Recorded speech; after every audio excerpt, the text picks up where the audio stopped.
20 تاریخ تک مل گئی ہے ڈیٹ، اور اس دوران جتنے بھی ادارے ہیں ان کو آرڈر کیا گیا ہے عدالت کی طرف سے کہ جو کیسز ہیں ان کے خلاف، چاہے وہ ہمیں پتہ ہیں یا نہیں ہیں، وہ 26 تاریخ تک لے آئیں۔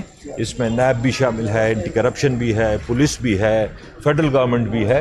سارے اداروں کو انسٹرکشن دی گئی ہیں، آرڈر کیا گیا ہے کہ جو بھی کیسز ہیں وہ لے آئیں تاکہ ہم وہاں پہ اپنی ضمانتیں کروا سکیں۔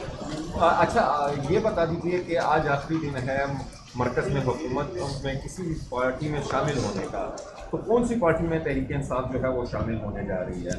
دیکھیں، ہمارے پاس اس وقت 2 آپشنز ہیں۔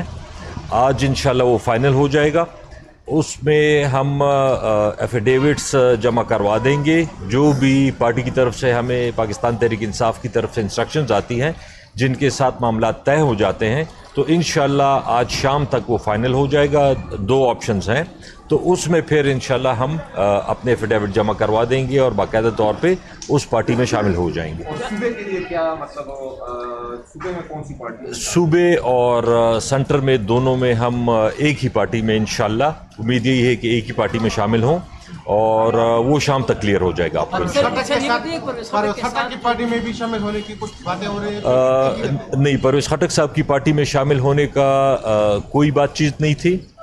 جن کی پارٹی تھی اوریجنلی انہوں نے آفر کی تھی کہ آپ اگر ہماری پارٹی لینا چاہتے ہیں بشرطے کہ پرویز خٹک صاحب اور محمود خان ریزائن کر دیں، اور اس کے بعد آپ اگر یہ پارٹی پاکستان تحریک انصاف پارلیمنٹیرین لینا چاہتے ہیں، وہ اس پہ بات چیت ہوئی۔ لیکن اس میں آپ کو پتہ ہے کہ بہت سی قانونی پیچیدگیاں بھی ہیں، کچھ الیکشن کمیشن کی طرف سے ہیں، کچھ آئین کی ہیں، کچھ قانون کی ہیں، تو اس وجہ سے پاکستان تحریک انصاف کو یہ فیصلہ کرنے میں کافی دشواری محسوس ہو رہی ہے۔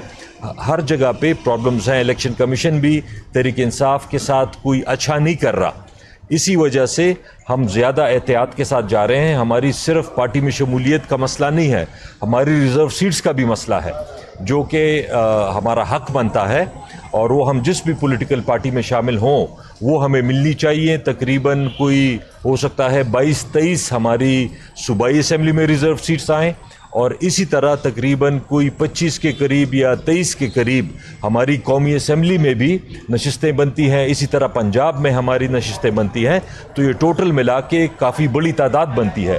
ان لوگوں کو اگر حق نہ دیا گیا تو ابھی اگر ایک پارٹی کے 2, 3, 4 MPs آتے ہیں تو نہ تو آپ وہ سیٹیں خالی چھوڑ سکتے ہیں، نہ ان پارٹیوں کو دے سکتے ہیں۔ تو یہ اگر ہمیں الیکشن کمیشن کی طرف سے یہ ریلیف نہیں ملتا، پھر ہم اس پہ آگے عدالتوں میں جائیں گے، سپیریئر جوڈیشری تک جائیں گے انشاءاللہ۔ شکریہ سر، ایک منٹ